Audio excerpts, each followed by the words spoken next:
जय हिंद साथियों, एक नए वीडियो के साथ मैं पुनः प्रस्तुत हुआ हूं। आज हमारा टॉपिक है श्री अरविंद की सर्वांग या एकीकृत शिक्षा। भारत भूमि ऐसे कई दार्शनिकों, शिक्षाविदों से भरी पड़ी है। ऐसे बहुत से महापुरुष हुए हैं जिन्होंने भारत देश को और यहाँ की जनता को, यहाँ की युवाओं को, यहाँ के नागरिकों को एक नई दिशा दी है। अपने विचारों से, अपने ज्ञान से पूरे देश को ही नहीं बल्कि विश्व को भी आलोकित किया है। उसी श्रेणी में श्री अरविंद घोष ऐसे दार्शनिक हुए हैं, ऐसे शिक्षाविद हुए हैं जिनका दर्शन हम सबको पढ़ना है, इनके विचार को जानना है, अपने शिक्षा व्यवस्था में सुधार करना है, एक नई दिशा देने का कार्य करना है। 15 अगस्त 1872 कलकत्ता इनका जन्म है। 15 अगस्त 1872 कलकत्ता में एक अच्छे परिवार से बिलोंग करते थे। पिताजी डॉक्टर थे। लंदन और कैम्ब्रिज जैसे विश्वविद्यालयों में इन्होंने शिक्षा ग्रहण किया और वहां पे French, Italian, Latin, Greece, French, Italian, Greek, French, Italian, Greek और लैटिन जैसी भाषाओं का अध्ययन किया। इतने भाषाओं के जानकार थे श्री अरविंद घोष। 5 दिसंबर 1950 में इन्होंने देह त्याग किया।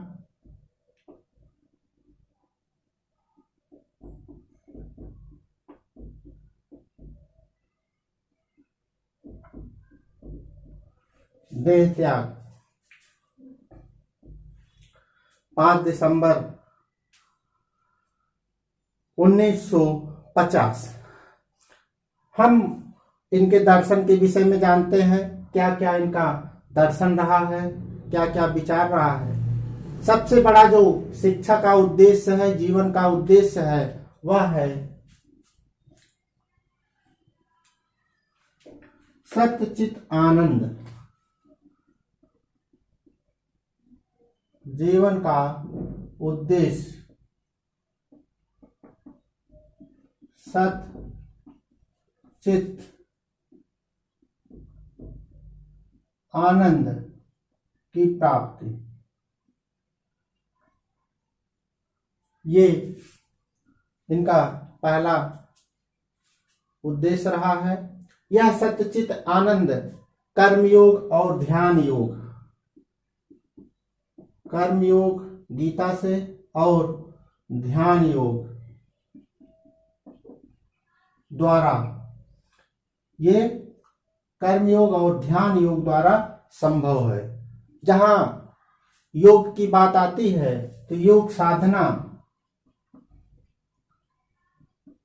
ये जो योग साधना है इसके लिए 8 तरीके बताए गए हैं। पहले भी चर्चा की गई है, आप सब जानते भी हैं। यम, नियम, आसन, प्राणायाम, ये सब योग के नियम हैं। यम, नियम, आसन, प्राणायाम, प्रत्याहार,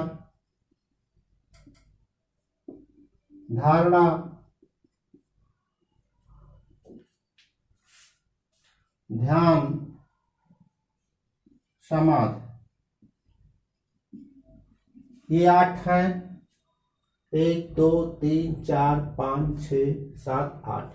इसके द्वारा सच्चित आनंद की प्राप्ति होती है। मनुष्य सर्वोत्तम प्राणी है।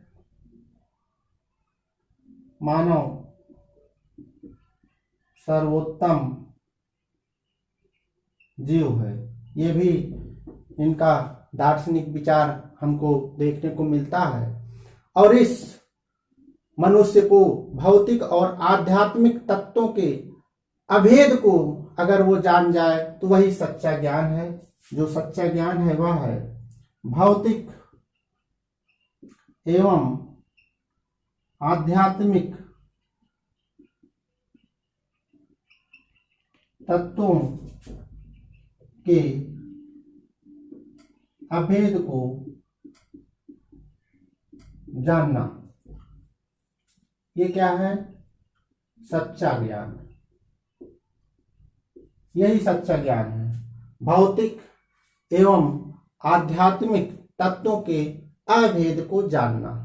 ज्ञान के दो रूप हैं। सच्चा ज्ञान जो है इसके दो रूप हैं, दो रूप बताए गए हैं। तत्व ज्ञान और एक है तत्व ज्ञान और दूसरा है आत्मज्ञान। तत्व ज्ञान जिसको हम द्रव्य ज्ञान भी कहते हैं और दूसरा है आत्मज्ञान। ये तत्व ज्ञान या द्रव्य ज्ञान इसको हम निम्न ज्ञान कहते हैं। निम्न ज्ञान और ये उच्च ज्ञान है।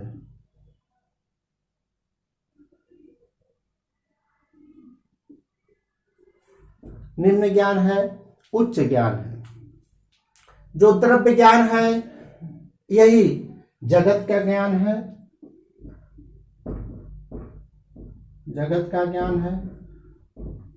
इसको अगर जानना है तो इसके लिए हमको इंद्रियों की सहायता लेनी है और आत्मज्ञान को जानना है तो इसके लिए हमको अंतःकरण की शक्ति को जगाना है, जिसके लिए हमको इस 8 मार्ग को, 8 साधन को अपनाना होगा। तो ये वस्तु जगत जो है यह ज्ञानेंद्रियों के द्वारा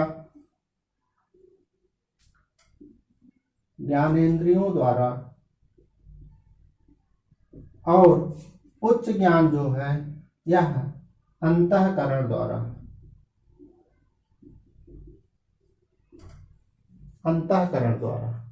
ये ज्ञान प्राप्त करने के तरीके हैं। स्क्रीनशॉट आप ले सकते हैं। हम आगे बढ़ेंगे शिक्षा के विषय में। श्री अरविंद का क्या विचार है? अभी हमने इनके जो सामान्य सिद्धांत रहे, इनके जीवन दर्शन रहे, उस पर चर्चा हुई है। 1872 में पैदा हुए, 1950 में मृत्यु हुई। 4 भाषाओं के, विदेशी भाषाओं के जानकार, अपने यहाँ की भाषाएं तो इनको पता ही थी। जीवन का उद्देश्य सतचित आनंद है। कर्म योग और ध्यान योग द्वारा इस सतचित आनंद की प्राप्ति संभव है। योग साधना के 8 जो साधन है उसको जानना है। अंतःकरण के द्वारा आत्मज्ञान प्राप्त किया जा सकता है। मानव सर्वोत्तम जीव है और भौतिक आध्यात्मिक तत्वों के अभेद को जानना सच्चा ज्ञान है। ज्ञान के 2 रूप, तत्व ज्ञान, आत्मज्ञान। ये सामान्य जानकारी, सिद्धांत रहे। शिक्षा क्या है? शिक्षा कैसी होनी चाहिए? शिक्षा के क्या कार्य हैं इसको भी जानना है।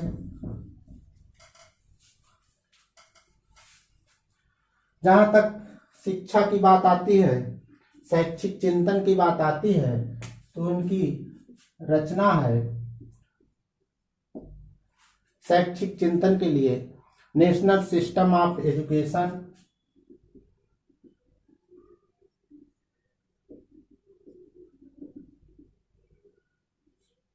नेशनल सिस्टम ऑफ एजुकेशन एक ये पुस्तक है। और दूसरी पुस्तक है जिससे जानकारी हमको मिलती है वह है ऑन एजुकेशन,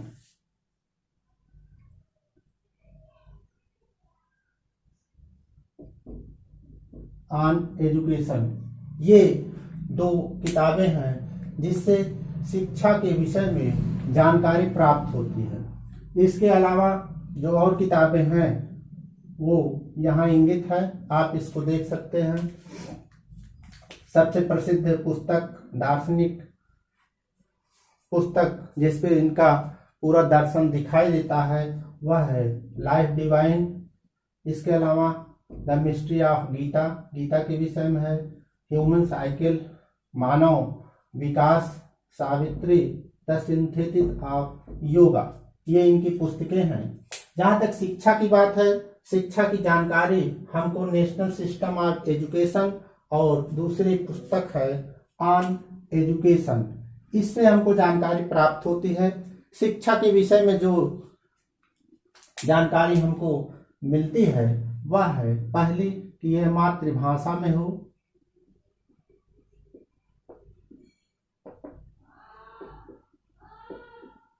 मातृभाषा में हो शिक्षा, पहली शर्त है मातृभाषा में होनी चाहिए।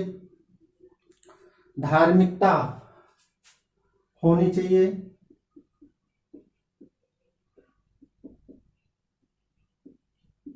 धार्मिकता युक्त होगी तो भ्रष्टाचार कम होगा। भ्रष्टाचार रोकने हेतु इन्होंने कहा कि भ्रष्टाचार रोकना है तो शिक्षा में धार्मिकता आवश्यक है। शिक्षा का आधार ब्रह्मचर्य हो, यह भी आवश्यक है। शिक्षा का आधार ब्रह्मचर्य हो और शिक्षा बाल केंद्रित होनी चाहिए, बाल केंद्रित शिक्षा होनी चाहिए। ये शिक्षा की विशेष बात इसमें रही है। पांडिचेरी में इनका आश्रम है, आश्रम जो अरविंदो आश्रम है वह है पांडिचेरी,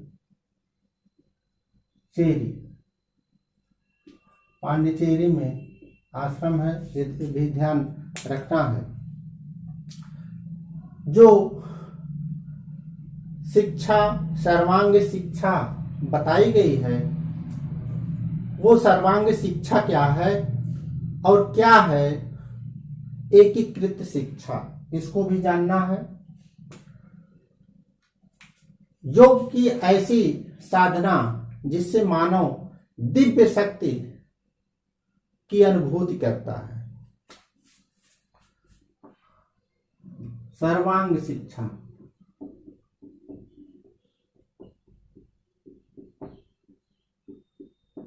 ऐसी अनुभूति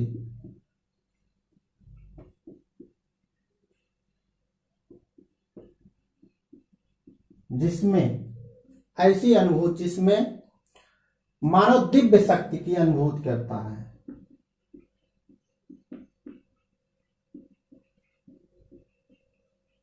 शक्ति की अनुभूति करता है।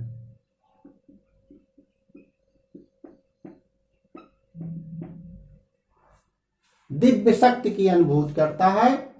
इससे संपूर्ण मानव जात को अज्ञान, अंधकार और मृत्यु से प्रकाश, अमृत की ओर ले जाता है।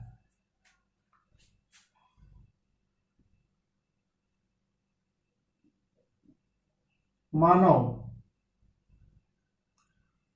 अमृतत्व, प्रकाश की ओर बढ़ता है, जिससे दिव्य शक्ति, ऐसी दिव्य शक्ति है जो अमरत्व की ओर ले जाता है। ऐसी दिव्य शक्ति है जो प्रकाश की ओर ले जाता है। यही सर्वांग शिक्षा है। इसी को हम सर्वांग शिक्षा कहते हैं। एकीकृत शिक्षा की बात आती है। एकीकृत शिक्षा, जो इनका दर्शन एकीकृत शिक्षा है। एकीकृत शिक्षा क्या है? जो हम इनके दर्शन में पढ़ते हैं वह है मानव मस्तिष्क की शक्ति का निर्माण करे शिक्षा। शिक्षा ऐसी हो, शिक्षा मानव मस्तिष्क आत्मा, मानव मस्तिष्क आत्मा की शक्ति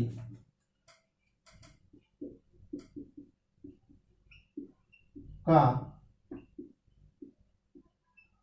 निर्माण करे, ये बात आती है। और दूसरा, आधुनिक जीवन की आवश्यकता की पूर्ति करे। आधुनिक आवश्यकता की पूर्ति करे।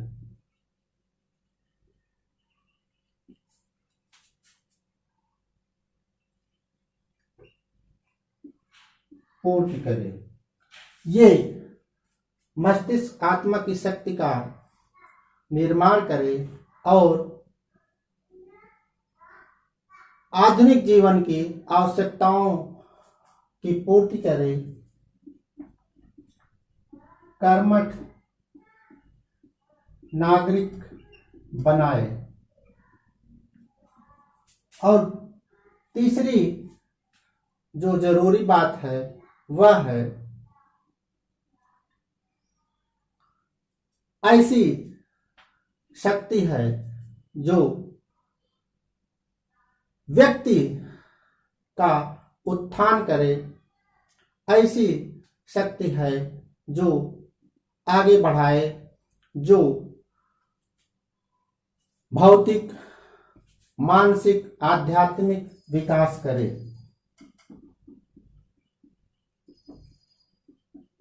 भौतिक प्राणिक आध्यात्मिक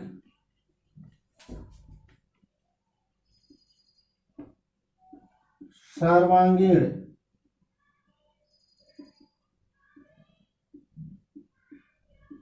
विकास करे।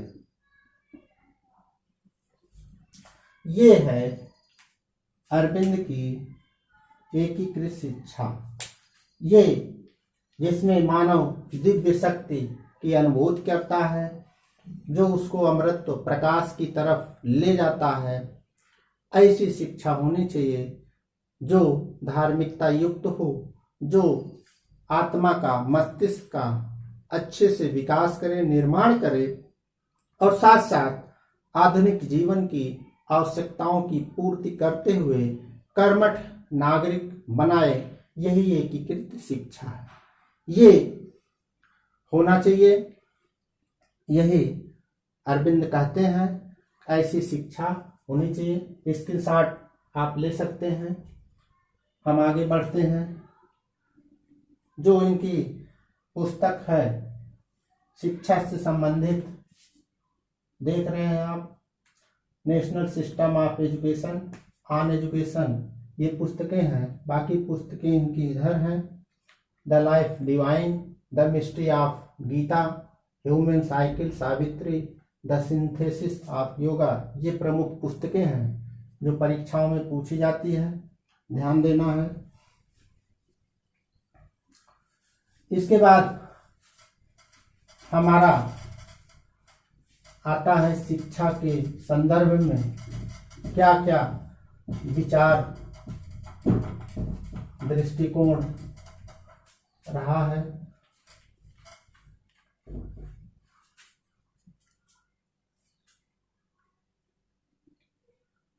हमको ये जानना है ईश्वर जगत का निर्माण विकास के सिद्धांत पे करता है।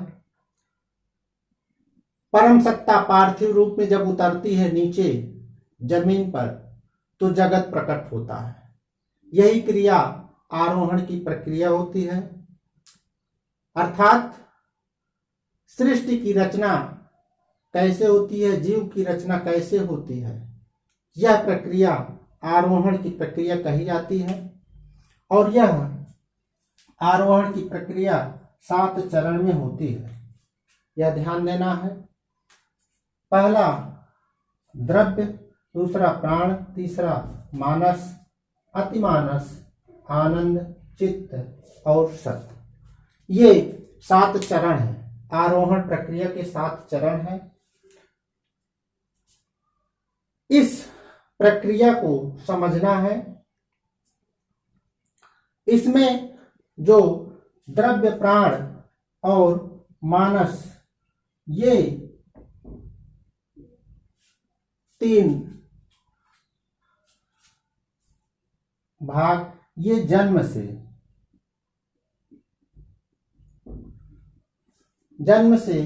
हो जाते हैं। जब व्यक्ति जन्म लेता है उससे पूर्व ही ये 3 प्रक्रिया हो जाती है। जन्म के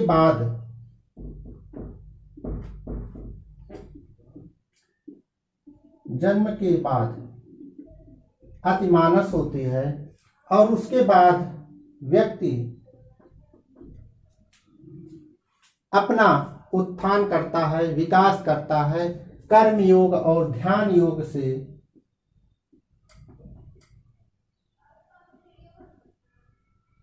ध्यान योग से अमृत की तरफ बढ़ता है। तो ये आरोहण के 7 चरण है। द्रव्य रूप में जीव सर्वप्रथम आता है और लास्ट में सत्य की तरफ बढ़ता है, सत्य को प्राप्त करने का प्रयास करता है। द्रव्य, प्राण, मानस, ये शुरुआती 3 चरण जन्म से पूर्व ही हो जाते हैं। गर्भावस्था से लेकर जन्म तक की प्रक्रिया ये इसमें होती है। अतिमानस उसके बाद, और उसके बाद ये 3 को प्राप्त करने के लिए योग साधना के 8 जो चरण बताए गए, यम, नियम, आसन, प्राणायाम, प्रत्याहार, धारणा, ध्यान, समाधि, इसको प्राप्त करना होता है। जीव आत्मा और ज्ञान सुषुप्तावस्था में रहता है।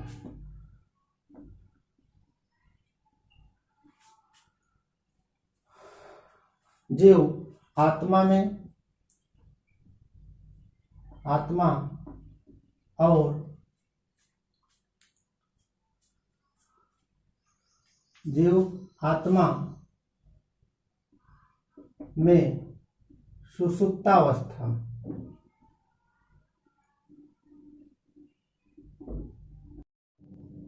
सुषुप्तावस्था में ज्ञान रहता है।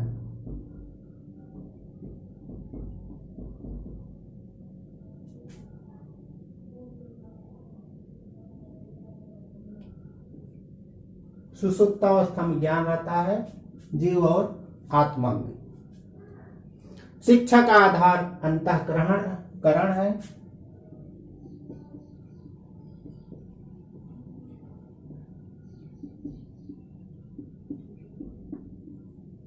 अंतःकरण बताया है,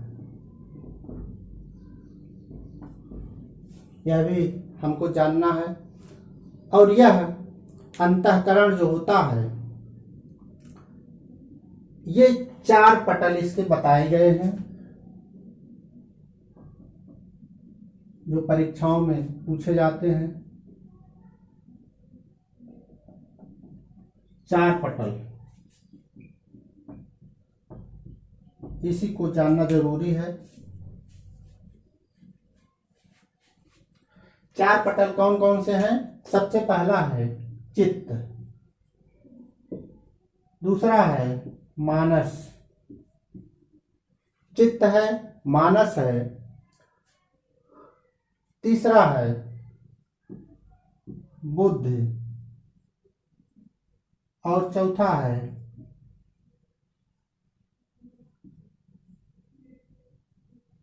चेतना की शक्ति। चेतना की शक्ति, इसको हम सत्य के प्रति अंतर्दृष्टि भी कह सकते हैं। ये चित्त जो पहली अवस्था है, ये बाकी तीन अवस्थाओं का आधार है।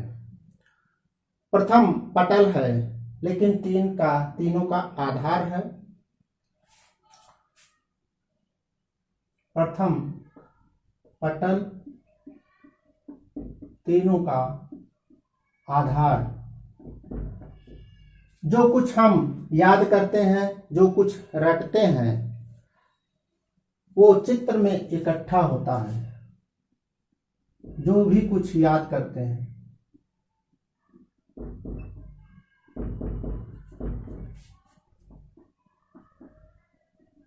चित्र में इकट्ठा होता है।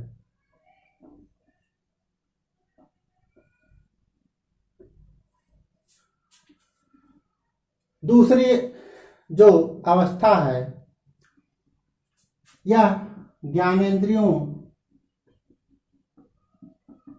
से प्राप्त प्रत्यय, जो कुछ हम अपनी ज्ञानेंद्रियों से प्राप्त करते हैं, जो ग्रहण करते हैं, उसको मानस स्वीकार करता है।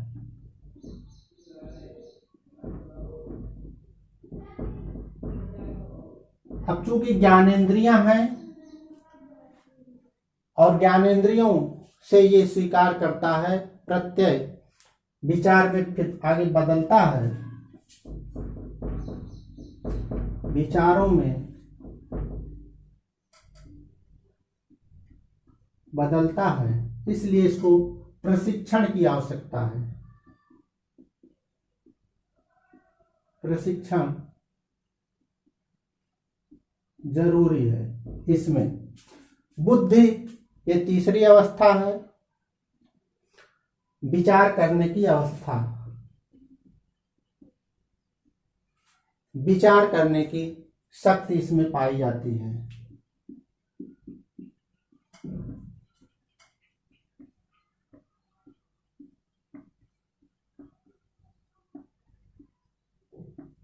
विचार करने की शक्ति इसी में पाई जाती है।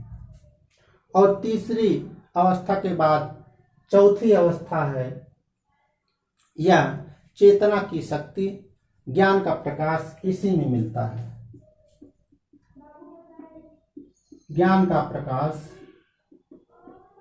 इसी में मिलता है। शिक्षा शास्त्रियों की अवस्था यही है, बुद्धि।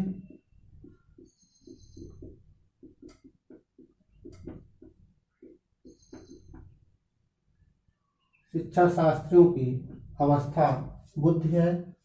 और मानस में जो ज्ञानेंद्रियां जानकारी प्राप्त करती हैं, शब्द, स्पर्श, रूप, रस, गंध। शब्द है, स्पर्श है, रूप, रस, गंध, ये जो ज्ञान है, यह सब मानस में प्राप्त होता है। यही अंतःकरण की चार अवस्थाएं हैं, चित्त, मानस, बुद्धि और चेतना की शक्ति। यही चार पटल हैं और इनकी समुचित विकास होना चाहिए। यही इनके दर्शन का मूल है। इसके साथ आप ले सकते हैं, इसी के साथ शिक्षा व्यवस्थित होनी चाहिए। आरोहण के 7 चरण ये परीक्षाओं में पूछे जाते हैं और अंतःकरण की 4 अवस्थाएं ये महत्वपूर्ण है।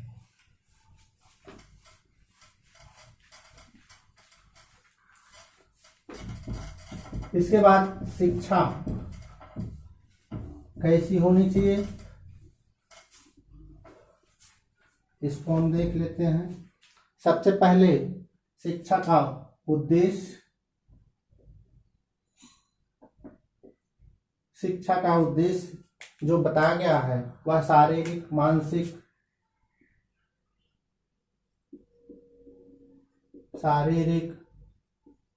मानसिक, आध्यात्मिक, शारीरिक, मानसिक, आध्यात्मिक, ज्ञानेंद्रिय,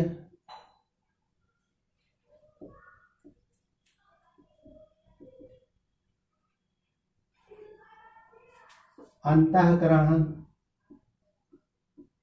अंतःकरण का विकास करने वाला, ज्ञानेंद्रियों का विकास करने वाला, चेतना का विकास करने वाला, व्यक्तित्व का समन्वित विकास करने वाला,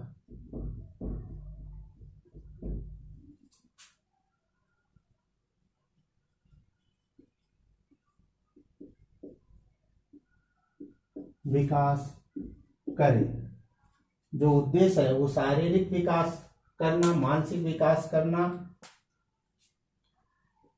आध्यात्मिक विकास करना, ज्ञानेंद्रियों का प्रशिक्षण करना, अंतःकरण का विकास करना, चेतना व्यक्तित्व का समन्वित विकास करना, ये शिक्षा का उद्देश्य होना चाहिए। और इसके साथ साथ स्व, आत्मा का ज्ञान कराना, ये शिक्षा का उद्देश्य होना चाहिए। पाठ्यक्रम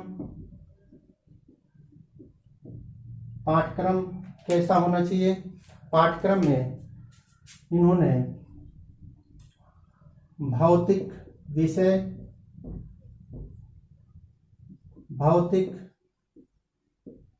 क्रियाएं,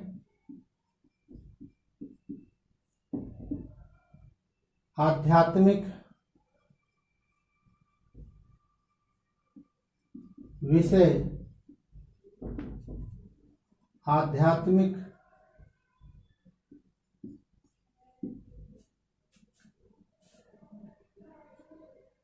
क्रियाएं। जैसे मुस्लिम काल में पाठ्यक्रम था, लगभग उस प्रकार का पाठ्यक्रम डिस्क्रिप्शन बॉक्स में लिंक दिया है, आप मुस्लिम शिक्षा देख सकते हैं। भौतिक विषय गणित, भूगोल, इतिहास, समाज, तकनीकी आदि, जो भी विषय हैं जो हमारे भौतिक जीवन के लिए उपयोगी हैं, व्यवहारिक जीवन के लिए उपयोगी हैं, सभी विषय, खेल कूद, व्यायाम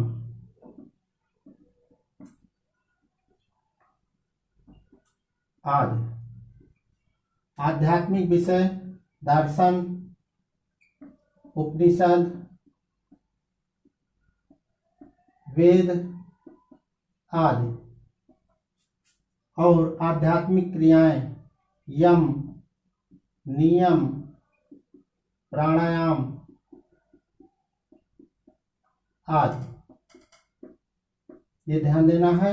ये पाठ्यक्रम होना चाहिए। शिक्षण विधि की बात आती है।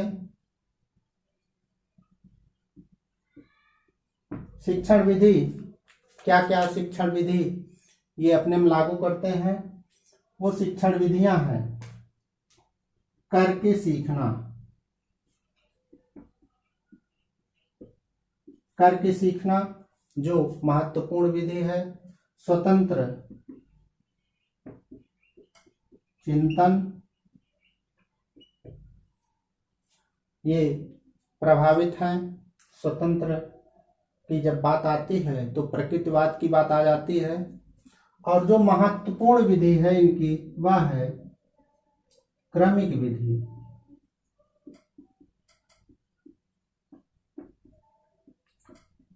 सक्सेसिव, क्रमिक विधि, सक्सेसिव मेथड।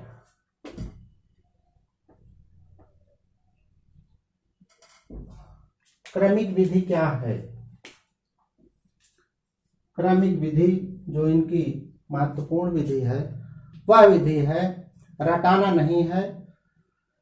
एक विषय का ज्ञान हो जाए तब दूसरे विषय का ज्ञान कराया जाए, फिर तीसरे का विषय का ज्ञान कराया जाए, क्रमबद्ध ढंग से ज्ञान कराना। एक के बाद दूसरी, फिर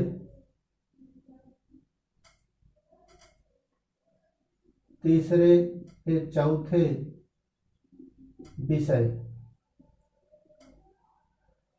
यह है क्रमिक विधि। रटाना नहीं है,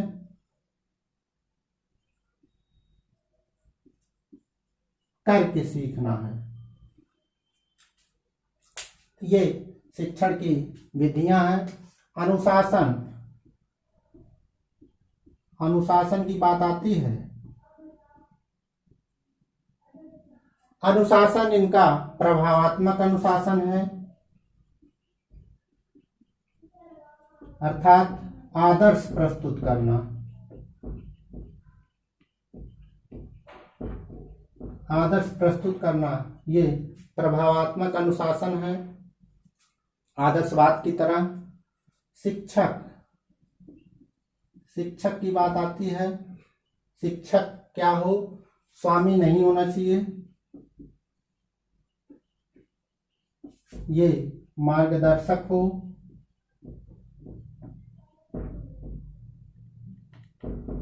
सहायक हो।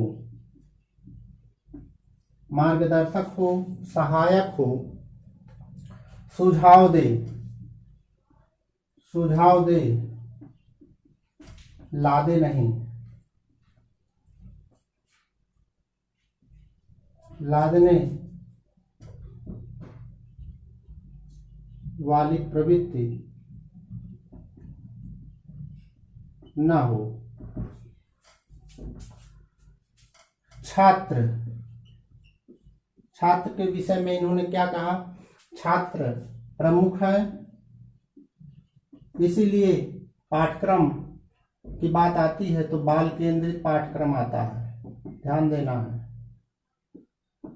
बाल केंद्रित पाठ्यक्रम की बात आती है क्योंकि यहाँ पे छात्र प्रमुख है। यह दैवीय रचना है, इसीलिए परीक्षाओं में पूछा भी जाता है दैवीय रचना कौन कहा है? छात्र दैवीय रचना है। व्यक्तिगत विभिन्नता होती है, छात्रों में एक रूपता नहीं है, व्यक्तिगत विभिन्नता है, ये महत्वपूर्ण है। दैवीय रचना है ये। अगर बात आती कौन कहा तो आपको याद रखना है कि श्री अरविंद का विचार है। विद्यालय के विषय में, विद्यालय कैसा हो? विद्यालय भौतिक और आध्यात्मिक, भौतिक प्लस आध्यात्मिक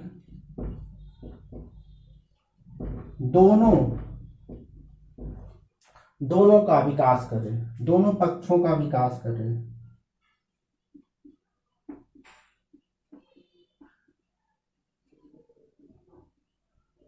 भौतिक और आध्यात्मिक दोनों पक्षों का विकास करे, बंधुत्व का भाव पैदा करे।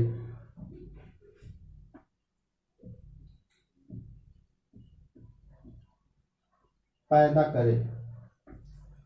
ये विद्यालय भौतिक और आध्यात्मिक दोनों पक्षों का विकास करे, विश्व बंधुत्व का भाव पैदा करे।